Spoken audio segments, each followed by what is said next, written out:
Hello, welcome to the channel guys. I hope you all are fine. So in today's lecture we will be covering some important MCQs related to JKSSB driver exam. तो आज जो हम exam MCQs cover करने वाले हैं ये रहने वाली थोड़ा थ्योरेटिकल पार्ट जो हमने जितना भी था सिलेबस का वो हमने कवर कर लिया। अब थोड़ा सा टेक्निकल पार्ट था। मैंने लास्ट लेक्चर में आपसे बात की थी कि जो टेक्निकल पार्ट है वो थोड़ा सा प्रैक्टिकल हो जाएगा। अब उसको अंदाज़ा लगाने के लिए कि हमें टेक्निकलिटी जो है वो कितना डेप्थ में पढ़ना है, किस टाइप की चीज़ें पढ़नी है। अब देख लो, अगर हम व्हीकल का मोटर सिस्टम या क्लच या इंजन पढ़ने बैठ गए तो हम इंजीनियरिंग की PhD की किताबें भी पढ़ लें तब भी वो चीज़ ख़त्म नहीं हो सकती। ठीक है, ये बहुत बड़े बहुत वास्ट कंसेप्ट्स हैं। लेकिन हमें JKSSB का सिंपल सा एक ड्राइवर का एग्ज़ाम क्वालिफाई करना है तो उसके लिए हमें क्या करना पड़ेगा, जितने भी हमारे MCQs हैं हमें सबसे पहले अपने MCQs कवर करने पड़ेंगे ताकि हमें पता चले JKSSB पूछ क्या रहा है। जब हमें ये चीज़ पता चल जाएगी कि JKSSB कैसे क्वेश्चन पूछता है, कौन से क्वेश्चन पूछता है, तो हम अंडरस्टैंड कर पाएंगे हमें पढ़ना क्या है। तभी हम समंदर में कूद सकते हैं जब हमें समंदर की गहराई का अंदाज़ा हो। अब अगर हम directly motor and its parts पढ़ना स्टार्ट करें तो इंजीनियरिंग लोगों ने PhD करके रखी है इंजीनियरिंग में इस टॉपिक पे, तो ये टॉपिक कभी ख़त्म नहीं होगा। हम JKSSB कुछ PYQs क्वेश्चंस हैं, कुछ ऐसी चीज़ें हैं जो हमें मिली है, हम वो चीज़ कवर करेंगे, डिस्कस करेंगे, तब हमें पता चलेगा हमें पढ़ना क्या। तो सबसे पहले क्वेश्चन नंबर 99 कहता है when brake is applied the kinetic energy of the motor vehicle is converted into.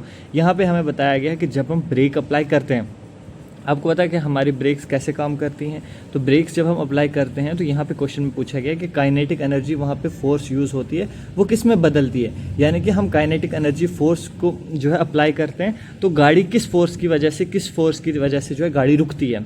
तो ऑप्शन यहाँ पे बी होने वाला हमारा थर्मल एनर्जी। ठीक है, पहले क्वेश्चन का जो आंसर है वो है थर्मल एनर्जी, यानी कि थर्मल एनर्जी की वजह से गाड़ी के जो ब्रेक्स हैं वो काम करते हैं। Just a second. अब नेक्स्ट है question number 2, which among the following component is used in transmission system of a motor vehicle. Transmission system, मैंने यही कहा आपको कि आपको गाड़ी के बारे में सारा कुछ पता है। आप JKSSB ड्राइवर के एग्जाम की तैयारी कर रहे हो, इसका मतलब आपके पास हैवी लाइसेंस होगा और आप गाड़ी बहुत टाइम से चला रहे होगे, आपको सब कुछ पता है। लेकिन हमने क्वेश्चन को कैसे एड्रेस करना है, क्वेश्चन को कैसे टैकल करना है, ये हमें कुछ लैंग्वेजेस जो है अंडरस्टैंड करने में। ये question one of the easiest है, लेकिन उस बच्चे के लिए जिसने कभी किताब खोली नहीं है उसके लिए सबसे मुश्किल होने वाला। हालांकि क्वेश्चन सबसे ईजी है। ट्रांसमिशन कहते हैं कि जब हम गाड़ी 1 नंबर 2 नंबर 3 नंबर जैसे डिफरेंट गियर्स में हम कन्वर्ट करते हैं तो उसी का क्वेश्चन पूछ रहा है, उसी का आंसर पूछ रहा है कि वो कहाँ पे अप्लाई होता है। हम गियर बॉक्स जो होता है वो क्या काम करता है, शॉक अब्जॉर्बर है, ब्रेकिंग सिस्टम है, एक्सीलेटर है या डिफरेंशियल गियर्स है। तो यहाँ पे डिफरेंशियल गियर्स में वो काम आता है ट्रांसमिशन। क्वेश्चन नंबर 103 है what is generally the reason of engine misfiring. Engine misfire करता है जिसको हम बोलते हैं इस इंजन जो है, इंजन में कुछ प्रॉब्लम आ रही है, इंजन स्टार्ट नहीं हो रहा है, मिसफायर कर रहा है। मिसफायर करना, मिसिंग करना, हम मोस्टली अपने कॉमन लैंग्वेज में बोलते हैं इंजन को। हम कभी कभी क्या करते हैं, हम कभी कभी गाड़ी में जो है पेट्रोल भरवाते हैं, उस पेट्रोल में अगर कहीं पे थोड़ा सा भी जो है कुछ प्रॉब्लम होती है तो हमारा इंजन सही से काम नहीं करता, हमारी बाइक हमारी गाड़ी जो है थोड़ा थोड़ा मिसफायर कर जाती है। तो वही पे पूछ रहा है कि नो पेट्रोल, क्या पेट्रोल ना होने की वजह से मिसफायर करता है। फॉल्टी स्पार्क प्लग, अगर हमारे स्पार्क प्लग में प्रॉब्लम है तब मिसफायर करेगा। फॉल्टी क्लच पैड, अगर हमारा क्लच पैड खराब है कि तब करेगा। फॉल्टी NGV टैंक वाल्व, लेकिन यहाँ पे हमारा आंसर रहने वाला स्पार्क प्लग की वजह से हमारी गाड़ी जो है मिसफायर करती है। Among the following option suitable reason for engine overheating. Overheat अगर इंजन होता है तो उसके क्या रीज़न हो सकते हैं। यहाँ पे excessive valve clearance, insufficient coolant, faulty radiator fan, faulty water pump. अब यहाँ पे एक चीज़ हो सकती है, यहाँ पे हमें पता है कि अगर कूलेंट नहीं है तो इंजन गर्म होता है, रेडिएटर फैन में अगर कुछ प्रॉब्लम है तब भी इंजन जो है ओवरहीट कर जाता है। क्या कोई ये कह सकता है कि फॉल्टी वाटर पंप अगर है गाड़ी में फिर इंजन गर्म नहीं होगा? कोई ऐसा दावा नहीं कर सकता। क्यों? क्योंकि हो सकता है कि गाड़ी जो है वाटर पंप में प्रॉब्लम हो तो गाड़ी का इंजन जो हीट कर जाए, तो ये भी आंसर है। एक्सेसिव वॉल क्लियरेंस, अगर वॉल में कोई प्रॉब्लम है, एक्सेसिव वॉल क्लियरेंस है, तब भी हीट में जो है वो करेगा। इसका आंसर रहने वाला all of the above. Question number 105, we belt is most suitable when the distance between driver and the driver pulley is. जहाँ पे जो है वी बेल्ट्स की बात की है तो कहा गया है कि ये जो वी बेल्ट्स होती हैं ये कहाँ पे जो है ज़्यादा काम आती हैं। तो ये यहाँ पे मोस्टली शॉर्ट जब डिस्टेंस होता है ड्राइवर और ड्राइवर पुली के बीच में तब हम इसको यूज़ करते हैं। We belt get the name because of, we belt की जो नेम मिला है इसको, ये कहाँ से मिला कि ये मिला है ट्राइपोजाइडल शेप। जो मैंने यहाँ पे ट्राइपोजाइडल शेप बनाई है इसके थ्रू इस बेल्ट को जो है नाम मिला है। What are the type of ignition system used in petrol engine. अगर हम पेट्रोल इंजन की बात करें तो किस टाइप का जो इग्निशन सिस्टम जो है वो पेट्रोल इंजन में यूज़ होता है। यहाँ पे हमारे पास कंप्रेशन इग्निशन है, स्पार्क इग्निशन है, ईवी इग्निशन है या हाइब्रिड इग्निशन है। आपको पता है कि जब भी पेट्रोल का जो इंजन होता है वो स्पार्क इग्निशन पे जो है काम करता है। फिर उसके बाद है द इग्निशन क्वालिटी और combustion speed of A diesel fuel engine is indicated by. तो स्पार्क इंजन का तो हमें पता चल गया, जो डीजल का इंजन है ना इसका इंडिकेशन क्या होता है, इसका इंडिकेशन होता है केटेन नंबर। केटेन नंबर अब याद रखना है। देखो अगर हम पेट्रोल इंजन की बात करें, आप इस क्वेश्चन को एग्जैक्टली याद रखना है क्योंकि हो सकता है वहाँ पे आपसे यही क्वेश्चन पूछा जाए और आपको वर्ड्स में थोड़ी प्रॉब्लम होने की वजह से आप क्वेश्चन गलत करवा। जहाँ पे भी पेट्रोल इंजन की बात हो वहाँ स्पार्क इग्निशन काम आता है, जहाँ पे भी डीजल की बात आती है वहाँ केटेन नंबर की बात आती है। Among the following instrument which instrument you use to measure specific gravity और relative density of the petrol. देखो आपने बहुत जो है मतलब इस चीज़ का एनालाइज किया होगा कि कोई पेट्रोल पंप अच्छा पेट्रोल देता है, कोई पेट्रोल पंप बुरा पेट्रोल देता है। आपने हमेशा नोटिस किया होगा नहीं यार इनका पेट्रोल अच्छा नहीं, हम दूसरे पेट्रोल पंप से डलवाते हैं। और आपका एक ऐसा पेट्रोल पंप होगा आपके अपने घर के आसपास जहाँ पे आपको लगता होगा आप हर टाइम हर किसी को रिकमेंड भी करते होंगे और खुद भी वहीं से पेट्रोल भरवाते होंगे।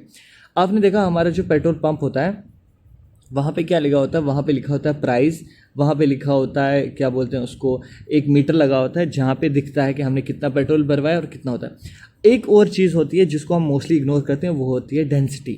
डेंसिटी का मतलब ये होता है कि अगर मेरे पास 1 लीटर पेट्रोल है उसमें अगर मैं पानी मिला देता हूँ 100 ml का, वो हो जाएगा 1 लीटर और 100 ml। वहीं एक और लीटर की मैं बोतल लेता हूँ उसमें पेट्रोल मिलाता हूँ मैं 200 ml का। अब आप मुझे बताओ मिलावट तो दोनों में हुई है। अब मेरे को बताओ गाड़ी ज़्यादा डिस्टेंस किस वाले पेट्रोल पे कवर करेगी, हालांकि मिलावट दोनों में, लेकिन 1 लीटर और जिसमें 100 ml का मैंने जो है पानी मिलाया है वो वाला पेट्रोल ज़्यादा काम करेगा, जो 200 वाला वो कम काम करेगा। तो इसी चीज़ को इंडिकेट करने के लिए कि जो यहाँ पे पेट्रोल है उसकी डेंसिटी कितनी है, वो कितना गाढ़ा है, कितना प्योर है, इसी को बताने के लिए हमारे पास कौन सा जो है इंस्ट्रूमेंट काम आता है, इसको बोलते हैं हाइड्रोमीटर। हाइड्रोमीटर जो है ये काम आता है हमारा इसको नापने के लिए कि पेट्रोल की डेंसिटी कितनी है। The most important characteristics of lubricant oil is it's, मतलब जो लुब्रिकेशन ऑयल्स होते हैं जिसको हम ग्रीस बोलते हैं, जिसको हम गाड़ी में जब हम ऑयल डालते हैं उसका काम क्या होता है। देखो अगर हम बिना ऑयल की गाड़ियाँ चलाते रहेंगे तो जो हमारे इंजन होता है ना उसमें बहुत सारे क्या लगे होते हैं, डिस्क लगे होते हैं, बहुत ज़्यादा रोटेटर्स होते हैं जो घूम रहे होते हैं, ठीक है। अब जो लुब्रिकेंट है ना वो क्या काम करता है, ऑयल का काम करता है, वो उसको स्मूथली चलने में हेल्प करता है। अदरवाइज़ इतनी हीट हो जाए गाड़ी, इतना वो आस्ता आस्ता कर जाए, वो सारा मेटल जो है वो जो है जल के पिघल भी जाए और साथ में क्या हो जाए वो टूट जाए। लेकिन जो हमारा ये जो लुब्रिकेंट होता है ना ये क्या करता है, ये किस चीज़ की जो है यहाँ पे हमें हेल्प करता है, क्या वो फिजिकल स्टेबिलिटी देता है, थर्मल स्टेबिलिटी देता है, पावर पॉइंट देता है या विस्कोसिटी देता है। क्वेश्चन नंबर 110 की बात हो रही है, क्वेश्चन नंबर 110 की बात हुई थी। यहाँ पे बात होती है विस्कोसिटी। विस्कोसिटी क्या होता है, विस्कोसिटी ये होता है कि जब हमारे पास सबसे ज़्यादा विस्कोशियस जो होता है ना वो हमारा होता है पानी, ठीक है। अब आपको मैं एग्जांपल देता हूँ, विस्कोशियस का मतलब क्या होता है। सबसे ज़्यादा जो विस्कोशियस होता है ना वो होता है पानी, और कम विस्कोशियस होता है अगर पानी के मुकाबले देखा जाए तो दही होता है। अब आप मुझे बताओ, आपने एक गिलास में पानी रखा, एक गिलास में दही रखा, पानी को आपने क्या किया, पानी को आपने ज़मीन पे जो है बहाया और पानी बहता चला गया, आप उसको हाथ में नहीं उठा सकते। वही होता है दही, दही को आपने उसी गिलास से नीचे फेंका, मतलब गिराया, वो जहाँ का वो वहीं रहेगा, वो नहीं बहेगा, और आप उसको हाथों से उठा के गिलास में वापस रख सकते हो। What does that mean, it means कि उसकी जो विस्कोसिटी है वो ज़्यादा है। विस्कोसिटी का मतलब है कि ज़्यादा है किसमें, जो दही में, और उसमें नहीं है। तो यहाँ पे भी जो इंजन लुब्रिकेंट्स हैं ये भी विस्कोसिटी के प्रिंसिपल पे बेस करके हमारी हेल्प करते हैं। Flooding in the carburettor of A motor vehicle is control by. जो फ्लड हो जाता है, जो फ्लडिंग हो जाती है कार्बोरेटर में, उसको कैसे कंट्रोल किया जाता है, क्या वो टॉगल लीवर कंट्रोल करता है, टॉगल पिन कंट्रोल करता है, टॉगल स्विच कंट्रोल करता है, या फ्लोट जो है उसको कंट्रोल करता है। तो यहाँ पे इसका आंसर रहने वाला फ्लोट उसको कंट्रोल करता है। Float regulate fuel level in carburettor, prevents flooding. Float क्या करता है, वो रेगुलेट करता है फ्यूल का लेवल। अब देख लो, अगर वहाँ पे फ्लोट ना हो तो कार्बोरेटर में डायरेक्ट सारा फ्यूल चला जाएगा एक साथ ही, तो उससे क्या हो जाएगा, गाड़ी में प्रॉब्लम हो जाएगी। लेकिन फ्लोट क्या करता है, वो लेवल को मतलब रखता है वहाँ पे कि कितना तेल जाना चाहिए और कितना नहीं जाना चाहिए। फ्लडिंग को जो है वो रोकता है, फ्लडिंग मतलब ज़्यादा तेल ना चला जाए। When the engine is being cold which of the following valve is use to start. अब यहाँ पे आपको पता है ये चीज़ें आप भी करते हैं, मैं भी करता हूँ, सब हर ड्राइवर करता है, हर ड्राइवर को पता होता है। लेकिन यहाँ पे एक प्रॉब्लम आती है कि हम लोग ना लैंग्वेज समझते नहीं है, हम लोग क्वेश्चन को समझते नहीं, क्वेश्चन क्या है कह रहा है। ये क्वेश्चन सबसे ईजी है, सबसे ईजी है। कह रहा है कि जब इंजन जो है ठंडा हो जाता है, कोल्ड होता है, हमारे मोस्टली जनवरी फरवरी में जो हमारा सीज़न होता है, हमारी गाड़ी जब बंद हो जाती है तो हम क्या करते हैं, हम कौन सा जो वॉल्व है वो यूज़ करते हैं कि हमारा इंजन स्टार्ट हो जाए। हम कौन सा यूज़ करते हैं, ऑक्सिलरी एयर वॉल्व हम यूज़ करते हैं, चोक इस्तेमाल करते हैं, जेट वॉल्व इस्तेमाल करते हैं, कंपेंसेटिंग जेट इस्तेमाल करते हैं। हम क्या करते हैं, हम चोक लगाते हैं। कहा ना आपने कि मतलब आपने हमेशा लगाया, जब भी आपने कोल्ड स्टार्ट की गाड़ी आपने चोक लगाया होगा। What is the purpose of radiator of A motor vehicle engine. जो रेडिएटर होता है मोटर व्हीकल इंजन का, उसका पर्पज़ क्या होता है, सिंपल सी बात है। जो गाड़ी के सामने एक बड़ा सारा पंखा लगा होता है ना उस डब्बे में, तो उसका मतलब क्या होता है, वो maintain temperature and prevent from over heating. जो गाड़ियाँ हमारी गर्मियों में ओवर हीट कर जाती हैं और टेम्परेचर ज़्यादा बढ़ जाता है, उसी को कंट्रोल करने के लिए हम क्या लगाते हैं गाड़ियों में, हम रेडिएटर का यूज़ करते हैं। Among the following option what are the basic characteristics of properties of the brake fluid. जो हमारा ब्रेक जो फ्लूइड होता है उसकी क्या प्रॉपर्टीज़ होती है, जो हमारा ब्रेक फ्लूइड है उसकी क्या प्रॉपर्टीज़ होती है, इसकी बात। अब मैंने विस्कोसिटी आपको पहले समझा दिया कि विस्कोसिटी क्या है। अब मैं विस्कोसिटी दोबारा तो नहीं समझा सकता, लेकिन मैं आपको ब्रेक के बारे में बता देता हूँ। ब्रेक का जो हमारा ऑयल होता है, ब्रेक का जो हमारे पास फ्लूइड होता है, उसकी विस्कोसिटी हाई होती है। सबसे पहली बात, लो विस्कोसिटी। हाई विस्कोसिटी मैंने बताया दही जैसी चीज़ होगी जो बहेगी नहीं, ठीक है, जिसमें गाढ़ापन ज़्यादा होगा। लो विस्कोसिटी का मतलब है कि ईजिली फ्लो करेगा, ठीक है, ब्रेक का जो फ्लूइड है वो ईजिली फ्लो करेगा। फिर उसके बाद दूसरा है कि हाई बॉइलिंग पॉइंट है उसका। हाई बॉइलिंग पॉइंट कहते हैं जो चीज़ जल्दी बॉयल ना करे। बॉयल करने का मतलब जैसी कोई चीज़ पानी बॉयल करता है वो क्या कहता है, वो भाप की तरह बन के उड़ जाता है, अदरवाइज़ तो वहीं रहेगा। लेकिन अगर इसमें जो है जो हमारी ब्रेकिंग ऑयल होता है, अगर वो जल्दी जल्दी गर्म हो जाए तो वो उड़ जाएगा ना, वो जल्दी ख़त्म हो जाएगा। तो उसका दूसरा जो है ये है कि वो लो बॉइलिंग पॉइंट होता है, हाई बॉइलिंग पॉइंट होता है, यानी कि वो जितना ज़्यादा गर्म होगा ना उतना ज़्यादा वो क्या करेगा, बॉयल नहीं होगा।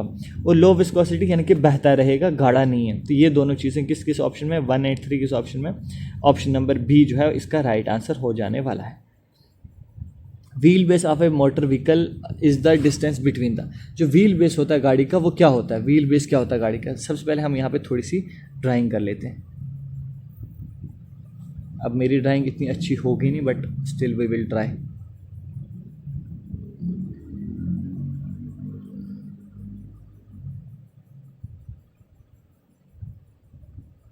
ये मैंने स्पोर्ट्स कार बना दी, ठीक है। आपको बोलेगा नहीं कि स्पोर्ट्स कार कैसी है। व्हील बेस क्या होता है, व्हील बेस ये होता है, इसको हम व्हील बेस, आपने कभी देखा यहाँ पे बोलते हैं व्हील बेस कितना गाड़ी का कितना, नहीं, हम हमेशा व्हील बेस यहाँ से चेक करते हैं। Wheel base is the centre of the front end the rear wheel. Option number C जो है इसका राइट रहने वाला है। सेंटर किसका, फ्रंट और पिछले वाले जो व्हील का सेंटर होता है ये वाला पार्ट, इसको हम बोलते हैं व्हील बेस। यानी कि गाड़ी की हाइट कितनी है, गाड़ी कितनी ऊंची है, हम यहाँ से चेक करते हैं। Among the following options, which type of air cleaner or filter is most effective in diesel engine vehicle? जो हमारा डीजल इंजन होता है इसमें कौन कौन सा टाइप का जो एयर क्लीनर या फिल्टर यूज़ होता है। सबसे पहले dry type, oil bath type, acid bath type या व्रिल बाथ टाइप। सबसे पहले एसिड बाथ टाइप तो कोई थोड़ा अजीब सा लग रहा है, ये तो इसको तो आप पहले ही कर लो। लेकिन ये जो ऑयल बाथ टाइप है ना, ये वाला फिल्टर यूज़ होता है यहाँ पे, जिसमें हम डीजल का जो व्हीकल वाली इंजन होती है उनका जो एयर क्लीनर होता है उसमें हम यूज़ करते हैं। Among the following option which is the best water used in a car radiator. Car radiator में हम कौन सा पानी यूज़ करते हैं। मोस्टली तो लोग सब हर एक किस्म का पानी डाल देते हैं, लेकिन उसका एक पर्टिकुलर पानी होता है जो उसको हेल्प करता है। वो होता है, क्या वो हार्ड होता है, क्या वो सॉफ्ट वाटर होता है, क्या वो एसिडिक होता है, क्या अल्कलाइन होता है। यहाँ पे हम यूज़ करते हैं, वो करते हैं सॉफ्ट वाटर यूज़।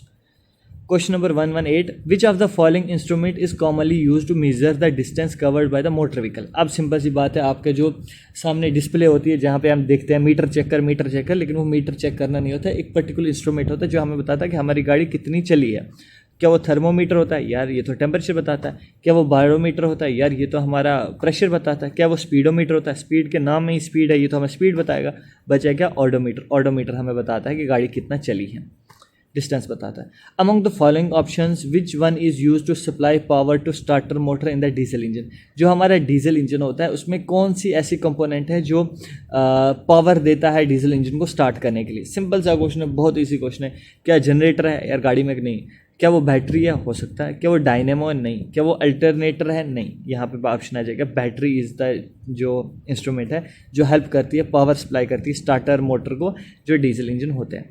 इस जितने मैंने क्वेश्चंस करवाए इन्हीं क्वेश्चंस के जितने भी आंसर हैं वो नीचे विद एक्सप्लेनेशन दिए गए हैं, ठीक है। आपने यहाँ से इन सारे क्वेश्चंस को पढ़ना है। कल से हम आगे जो फर्दर है हमारे क्वेश्चंस, क्वेश्चन नंबर 66, 67 थोड़ा सा ऊपर नीचे है तो हम इनको कवर करेंगे, ठीक है। आज हमने जो है टोटल 20 क्वेश्चंस डिस्कस किए। कौन से 20 क्वेश्चन किए? जेके एसएसबी ड्राइवर के एग्जाम के लिए जितने भी इंपॉर्टेंट हो सकते हैं हमने वो क्वेश्चन एग्जाम किए। ये OMR बेस्ड 2023 के MCQs हैं। इसमें हमने मोटर एंड इट्स पार्ट के बारे में थोड़ा सा जानने की कोशिश की। मैंने जैसे कि आपको बोला कि ये जो चैप्टर है ना, ये मोस्टली जो सारा चैप्टर है ये चैप्टर किसके बेस पे? ये थ्योरेटिकल बेस पे। थ्योरेटिकल बेस पे जितनी चीज़ें थी वो हमने कवर कर दी, लेकिन फिर उसके बाद अब जो चीज़ें आ गई थी ना वो चीज़ें आ गई थी अब कौन सी वाली? प्रैक्टिकल वाली चीज़ें आ गई थी। अब हमने उन प्रैक्टिकल चीज़ों को कैसे कवर किया? जैसे ये एक प्रैक्टिकल चीज़ आ गई, फिर उसके बाद स्टार्ट स्टॉप इंजन, ये पुश बटन स्टार्ट, फिर भी ठीक है, लेकिन यहाँ पे कुछ टेक्निकलिटी आ गई थी। जैसे आपको पता ही है कल हमने जहाँ से स्टार्ट कर दिया था इंजन को, तो इंजन एक बहुत कॉम्प्लिकेटेड चीज़ है, ठीक है। उसको हम कैसे समझेंगे, क्या करेंगे उसमें, तो उसी को ये देखो। अब हम ये जो हमारी जो है ना T=, अब इसको U बोलेंगे या कुछ और बोलेंगे, WR बोलेंगे, ये पूरी इंजीनियरिंग है, ठीक है। इस इंजीनियरिंग बेस पे हमें कैलकुलेशंस नहीं करनी, हमें सिर्फ इतना करना है कि हमारा पेपर पास हो जाए और इजी क्वेश्चन हम गलत ना कर पाएँ। तो इसी तरीके से मैंने क्या ट्राई किया कि सबसे पहले हम एक काम करते हैं, हम मुश्किल चीज़ों को और ज़्यादा मुश्किल ना बनाते हैं, हम डायरेक्ट चलते हैं किस चीज़ पे, हम ज़्यादा से ज़्यादा जल्दी MCQs करते हैं। हमें MCQ से पता चलेगा वो पूछते क्वेश्चन कैसे। फिर अब उसके बाद कल हम स्टार्ट करेंगे knowledge of fuel pump, clutch and brake working and their air bleeding procedures.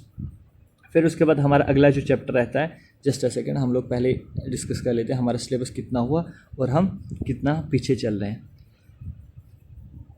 ये सारे हमने टॉपिक्स कवर कर दिए हैं, ठीक है। जितने भी टॉपिक्स थे यहाँ पे मैंने आपको सारे टॉपिक्स कवर कर दिए हैं, जिसमें हमारे पास ट्रैफिक के rules, driving method, speed limits, understanding signals, traffic के पुलिस हैंड सिग्नल्स होते हैं। अच्छा, हैंड सिग्नल्स ड्राइविंग के टाइम पे होते हैं। अच्छा, ट्रैफिक लाइट सिग्नल होता है, रोड मैप क्या होता है, ट्रैफिक साइनेज क्या होती है, फर्स्ट एड किट्स क्या होती है। फिर उसके बाद आता है ड्राइविंग ऑन वेट सरफेस, मैंने पढ़ाया आपको। ड्राइविंग ऑन फॉग पढ़ा दिया, नाइट ड्राइविंग पढ़ा दिया, रनिंग और पेवमेंट पढ़ा दिया, ब्रेक फेलियर, टोइंग पढ़ा दिया। अच्छा, मोटर व्हीकल एक्ट को हमने पढ़ा, essential knowledge about vehicle pollution को हमने पढ़ा, अवेयरनेस अबाउट डॉक्यूमेंट्स हमने पढ़ा, जैसे कि रजिस्ट्रेशन, RC पढ़ा हमने, लाइसेंस पढ़ा, इंश्योरेंस पढ़ा। लेकिन इसके जितने भी हमारे MCQs थे ये हमने 101 और 1014 ये हमने शायद कवर नहीं किए, लेकिन हम ये कवर करेंगे। अब हम आगे चलते हैं। अब हमने अगला वाले में identification of major assemblies of vehicle जो है आई थिंक हमने करा। Knowledge of daily and periodic inspection ये हमने कवर कर लिया। 2.1 कवर नहीं किया, 2.2 हमने कवर कर लिया। Knowledge of faulty diagnosis in tyre and it's changing ये हमने 2.3 भी कवर कर लिया। नॉलेज ऑफ फ्यूल पंप ये हम आगे कवर करने वाले हैं। लुब्रिकेंट ग्रेड गाड़ी में कौन कौन से होता है, इंजन, ट्रांसमिशन, डिफरेंशियल ये हमने करना है। Knowledge about servicing schedule and service centres location ये हमने करना है। Knowledge of different starting method different होते हैं। Knowledge of dashboard and symbols, और लास्ट में बचते हैं हमारे कुछ क्वेश्चन जिसमें से हमने 20 क्वेश्चन आज कवर कर लिए। तो मैं आपको यही वाली चीज़ सजेस्ट करता हूँ कि हम लोग सबसे पहले क्वेश्चंस कवर करेंगे, हमें पता चलेगा कि हमने क्या पढ़ना है, कैसे पढ़ना है, कितना पढ़ना है, फिर उस हिसाब से डेप्थ में हम सिलेबस कवर कर लेंगे। मोस्टली 10 से 15 दिनों के अंदर हमारा ये जो पोर्शन है ये कवर हो जाएगा। तो बाकी आप अगर Telegram channel the exam counsellor पे ज्वाइन नहीं हुए हैं तो वहाँ पे आप ज्वाइन हो जाएं, वहाँ पे आपको सारी अपडेट्स टाइम पे मिल जाती है। अगर आप यूट्यूब पे नए हैं तो यूट्यूब पे चैनल को सब्सक्राइब कर दें। बाकी किसी और को कोई डाउट है तो डू लेट मी नो। बाकी थैंक यू वेरी मच।